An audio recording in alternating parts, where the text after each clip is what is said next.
ಬುದ್ಧ ಅವರ ಕಾಲದಲ್ಲಿ ಅತ್ಯಂತ ಸುಂದರವಾದ ಮತ್ತು ಬಹಳ ಜನಪ್ರಿಯತೆ ಇದ್ದ ಹೆಣ್ಣೊಬ್ಬಳು ಅವರಿದ್ದ ಸ್ಥಳದಲ್ಲಿ ಇದ್ದಳು. ಆ ಸುಂದರವಾದ ಹೆಣ್ಣಿನ ಹೆಸರು ಅಮರ್ಪಲಿ. ಅವಳು ಎಷ್ಟು ಸುಂದರವಾಗಿ ಇದ್ದಳು ಅಂದರೆ ಆಕೆಯ ಅರಮನೆಯ ಎದುರು ಚಿನ್ನದ ರಥಗಳು ಯಾವಾಗಲೂ ನಿಂತಿರುತ್ತಿದ್ದವು. ದೊಡ್ಡ ದೊಡ್ಡ ರಾಜರೂ ಕೂಡ ಅವಳನ್ನು ಭೇಟಿ ಮಾಡಲು ಕಾಯಬೇಕಿತ್ತು. ಆಕೆ ಒಬ್ಬ ವೇಶ್ಯೆಯಾಗಿದ್ದಳು. ಆದರೆ ಆಕೆ ಎಷ್ಟು ಶ್ರೀಮಂತೆಯಾಗಿದ್ದಳು ಅಂದರೆ ರಾಜ್ಯಗಳನ್ನೇ ಕೊಂಡುಕೊಳ್ಳುವಷ್ಟು ಹಣ ಆಕೆಯ ಬಳಿ ಇತ್ತು. ಆದರೆ ಮನಸ್ಸಿನ ಆಳದಲ್ಲಿ ಅವಳಲ್ಲಿ ಒಂದು ನೋವು ಇತ್ತು. ಆಕೆ ವೇಶ್ಯೆಯಾಗಿದ್ದರೂ ಸಹ ಆಕೆಯ ಮನಸ್ಸು ನಿಷ್ಕಲ್ಮಶ ಪ್ರೀತಿಗಾಗಿ ಹಾತೊರೆಯುತ್ತಿತ್ತು. ಆಕೆಯನ್ನು ಜನರು ನಗರವಧು ಎಂದು ಕರೆಯುತ್ತಿದ್ದರು. ಅದರ ಅರ್ಥ ಇಡೀ ಊರಿಗೆ ಆಕೆ ಹೆಂಡತಿ ಎಂದು. ಒಂದು ದಿನ ಆಕೆ ತನ್ನ ಅರಮನೆಯ ಮೇಲ್ಛಾವಣಿಯ ಮೇಲೆ ನಿಂತಿದ್ದಳು. ಕೆಳಗೆ ಒಬ್ಬ ಬೌದ್ಧ ಧರ್ಮದ ಸನ್ಯಾಸಿಯನ್ನ ಕಂಡಳು. ಆತನ ಕೈಯಲ್ಲಿ ಭಿಕ್ಷೆ ಬೇಡುವ ಬಟ್ಟಲು ಬಿಟ್ಟರೆ ಇನ್ನೇನೂ ಇರಲಿಲ್ಲ. ಆದರೆ ಆತನಲ್ಲಿ ಅದ್ಭುತವಾದ ಅರಿವು ಮತ್ತು ಅನುಗ್ರಹ ಇತ್ತು. ಆತನನ್ನು ನೋಡಿದ ಕೂಡಲೇ ಅಮರ್ಪಲಿ ಅವನ ಮೋಡಿಗೆ ಒಳಗಾದಳು. ತಕ್ಷಣವೇ ಆತನ ಬಳಿಗೆ ಹೋಗಿ, "ಓ ಸನ್ಯಾಸಿ, ನನ್ನ ಮನೆಯಲ್ಲಿ ನನ್ನ ಆತಿಥ್ಯವನ್ನು ದಯವಿಟ್ಟು ಸ್ವೀಕರಿಸಿ" ಎಂದು ಹೇಳಿದಳು. ಆಕೆಯ ಆಮಂತ್ರಣವನ್ನು ಒಪ್ಪಿದ ಸನ್ಯಾಸಿ ಆಕೆಯ ಮನೆಗೆ ಹೋದರು. ಸನ್ಯಾಸಿಗೆ ಆಹಾರ ಬಡಿಸಿದ ನಂತರ, "ಇನ್ನು 3 ದಿನಗಳ ಬಳಿಕ ಮಳೆಗಾಲ ಶುರುವಾಗಲಿದೆ. ಮುಂದಿನ 4 ತಿಂಗಳು ನೀವು ನನ್ನ ಮನೆಯಲ್ಲೇ ಇರಿ ಎಂದು ನಾನು ಮನವಿ ಮಾಡಿಕೊಳ್ಳುತ್ತೇನೆ" ಎಂದು ಹೇಳುತ್ತಾಳೆ. ಬೌದ್ಧ ಧರ್ಮದ ಸನ್ಯಾಸಿಗಳು ಮಳೆಗಾಲದಲ್ಲಿ ಎಲ್ಲಿಗೂ ಹೋಗುವುದಿಲ್ಲ. ಅವರು ಒಂದೇ ಕಡೆ ನೆಲೆಸುವುದು ಮಳೆಗಾಲದಲ್ಲಿ ಮಾತ್ರ. 8 ತಿಂಗಳ ಕಾಲ ಅವರು ಬಿಡುವಿಲ್ಲದೆ ಊರಿಂದ ಊರಿಗೆ ಸಾಗುತ್ತಲೇ ಇರುತ್ತಾರೆ. ಸಾಮಾನ್ಯವಾಗಿ ಅವರು ಒಂದೇ ಊರಿನಲ್ಲಿ 3 ದಿನಕ್ಕಿಂತ ಹೆಚ್ಚಿನ ಸಮಯ ಇರುವುದಿಲ್ಲ. ಅಮರ್ಪಲಿ ಹೇಳಿದ ಮಾತುಗಳನ್ನು ಕೇಳಿ ಸನ್ಯಾಸಿಯು, "ನಾನು ನನ್ನ ಗುರುಗಳಲ್ಲಿ ಕೇಳುತ್ತೇನೆ. ಅವರು ಒಪ್ಪಿಗೆ ಕೊಟ್ಟರೆ ಇಲ್ಲಿಗೆ ಬರುತ್ತೇನೆ" ಎಂದು ಹೇಳಿ ಅಲ್ಲಿಂದ ಹೊರಬಂದರು. ತಮ್ಮ ಗುರುಗಳು ಹಾಗೂ ಎಲ್ಲ ಸಹಪಾಠಿಗಳು ಇದ್ದ ಸ್ಥಳಕ್ಕೆ ಆ ಸನ್ಯಾಸಿ ಬರುವ ಮೊದಲೇ ಸಹಪಾಠಿಯೊಬ್ಬ ಬುದ್ಧರ ಬಳಿಗೆ ಬಂದು, "ಯುವ ಸನ್ಯಾಸಿಯನ್ನು ನಿಲ್ಲಿಸಬೇಕು. ಅಮರ್ಪಲಿ ಆಕೆಯ ಮನೆಯಲ್ಲಿ 4 ತಿಂಗಳು ಇರುವುದಕ್ಕೆ ಅವನಿಗೆ ಆಮಂತ್ರಣ ನೀಡಿದ್ದಾಳೆ. ಒಬ್ಬ ಸನ್ಯಾಸಿ ವೇಶ್ಯೆಯ ಮನೆಯಲ್ಲಿ ಇರುವುದು ಸರಿಯಲ್ಲ" ಎಂದು ಹೇಳುತ್ತಾನೆ. ಆಗ ಬುದ್ಧರು, "ಸುಮ್ಮನೆ ಇರು, ಅವನು ಬರಲಿ" ಎಂದು ಹೇಳುತ್ತಾರೆ. ನಂತರ ಯುವ ಸನ್ಯಾಸಿ ಬಂದು ಮೊದಲಿಗೆ ಬುದ್ಧರ ಕಾಲುಗಳಿಗೆ ನಮಿಸಿ ನಡೆದ ಘಟನೆಯನ್ನು ಪೂರ್ತಿಯಾಗಿ ವಿವರಿಸುತ್ತಾನೆ. ಒಬ್ಬ ಹೆಣ್ಣು ಮಳೆಗಾಲದ 4 ತಿಂಗಳ ಸಮಯ ಅವಳ ಮನೆಯಲ್ಲಿ ಉಳಿದುಕೊಳ್ಳಲು ನನಗೆ ಆಮಂತ್ರಣ ನೀಡಿದ್ದಾಳೆ. ಈ ಮಳೆಗಾಲದಲ್ಲಿ ಎಲ್ಲ ಸನ್ಯಾಸಿಗಳು ಹಳ್ಳಿಯ ಒಬ್ಬರ ಮನೆಯಲ್ಲಿ 4 ತಿಂಗಳು ಇರಬೇಕು. ನಾನು ಕೂಡ ಅದೇ ರೀತಿ ಒಬ್ಬರ ಮನೆಯಲ್ಲಿ ಇರಬೇಕು. ನೀವು ನನಗೆ ಒಪ್ಪಿಗೆ ಕೊಟ್ಟರೆ ನಾನು ಆಕೆಯ ಮನೆಗೆ ಹೋಗಿ ಇರುತ್ತೇನೆ. ನೀವು ಒಪ್ಪಿಗೆ ಕೊಟ್ಟರೆ ಮಾತ್ರ ಹೋಗುತ್ತೇನೆ ಎಂದು ಹೇಳುತ್ತಾನೆ. ಬುದ್ಧರು ಆತನ ಕಣ್ಣುಗಳನ್ನು ನೋಡಿ, "ನೀನು ಅಲ್ಲಿಗೆ ಹೋಗಿ ಇರಬಹುದು" ಎಂದು ಹೇಳುತ್ತಾರೆ. ಬುದ್ಧರ ಈ ಮಾತುಗಳು ಅಲ್ಲಿದ್ದ ಬೇರೆ ಬೇರೆ ಎಲ್ಲಾ ಸನ್ಯಾಸಿಗಳಿಗೂ ಆಶ್ಚರ್ಯ ಎನ್ನಿಸಿತು. ಅಲ್ಲಿದ್ದ ಸಾವಿರಾರು ಸನ್ಯಾಸಿಗಳಿಗೆ ಇದನ್ನು ನಂಬಲು ಆಗಲಿಲ್ಲ.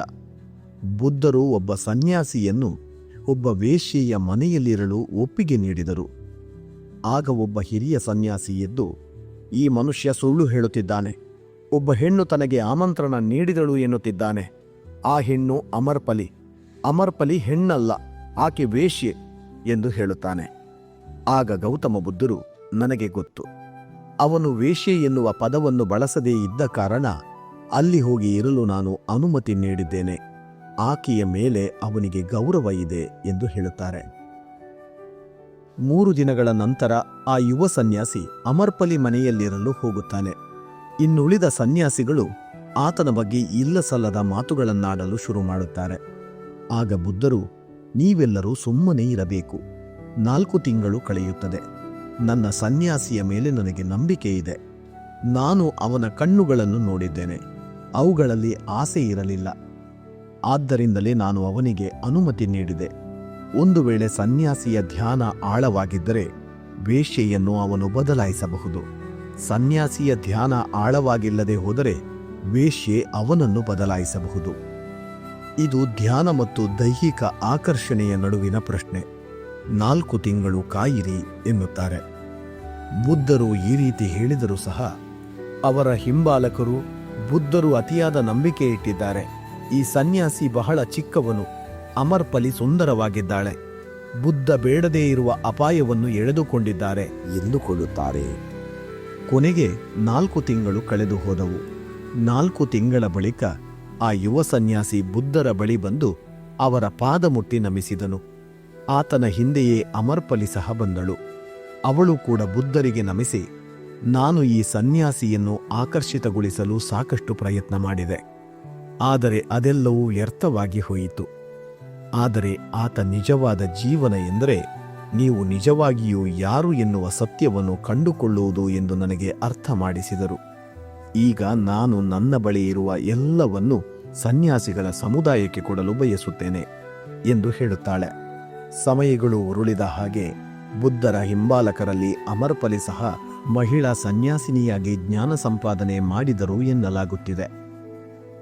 ನಮ್ಮ ಜೀವನದಲ್ಲಿ ಸಹ ನಮ್ಮ ಮನಸ್ಸಿನಲ್ಲಿ ಮೂಡುವ ಲೈಂಗಿಕ ಬಯಕೆಗಳ ಮೇಲೆ ನಿಯಂತ್ರಣ ತರಬೇಕು ಎಂದರೆ ಮೊದಲಿಗೆ ಲೈಂಗಿಕ ಬಯಕೆಗಳನ್ನು ನಾಶ ಮಾಡಬೇಕು ಎಂದುಕೊಳ್ಳುತ್ತೇವೆ.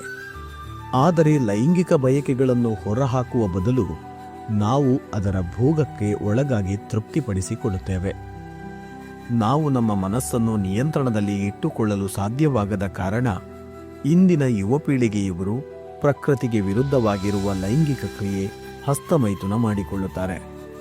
ಆದರೆ ಅವರು ವೀರ್ಯ ಅವರ ಶಕ್ತಿ ಎನ್ನುವುದನ್ನು ಮರೆತು ಬಿಡುತ್ತಾರೆ. ಈ ಶಕ್ತಿಯನ್ನು ಸಂರಕ್ಷಿಸಿದರೆ ಜೀವನದಲ್ಲಿ ದೊಡ್ಡ ಯಶಸ್ಸು ಪಡೆಯಬಹುದು. ಇದುವರೆಗೂ ಈ ಪ್ರಪಂಚದಲ್ಲಿ ಜನಿಸಿರುವ ಎಲ್ಲ ಶ್ರೇಷ್ಠ ವ್ಯಕ್ತಿಗಳು ಈ ಶಕ್ತಿಯನ್ನು ಸಂರಕ್ಷಿಸಿದ್ದಾರೆ. ಈ ವೀರ್ಯ ಶಕ್ತಿಯನ್ನು ಸಂರಕ್ಷಿಸಲು ನೀವು ಲೈಂಗಿಕ ಬಯಕೆಗಳನ್ನು ತ್ಯಜಿಸಬೇಕಾಗಿಲ್ಲ. ಅದರ ಬದಲಾಗಿ ಆ ಆಸೆಗಳನ್ನು ಧ್ಯಾನ ಮತ್ತು ಬೇರೆ ಒಳ್ಳೆಯ ಆಲೋಚನೆಗಳಿಂದ ತೆಗೆದುಹಾಕಬಹುದು. ನೀವು ಮಾಡುವ ಧ್ಯಾನ ಆಳವಾಗಿದ್ದು ನಿಮ್ಮ ಮನಸ್ಸಿನ ಮೇಲೆ ನಿಮಗೆ ನಿಯಂತ್ರಣ ಸಿಕ್ಕಿದರೆ ನಿಮ್ಮ ಮನಸ್ಸಿನಲ್ಲಿ ಲೈಂಗಿಕ ಬಯಕೆಗಳನ್ನು ನಿಯಂತ್ರಿಸಬಹುದು. ಇಂತಹ ಮತ್ತಷ್ಟು ವಿಡಿಯೋಗಳಿಗಾಗಿ ನಮ್ಮ ಆಧ್ಯಾತ್ಮ ಕನ್ನಡ ಚಾನಲ್ ಅನ್ನು ಸಬ್ಸ್ಕ್ರೈಬ್ ಮಾಡಿ, ಪಕ್ಕದಲ್ಲಿರುವ ಬೆಲ್ ಐಕಾನ್ ಅನ್ನು ಕ್ಲಿಕ್ ಮಾಡಿ.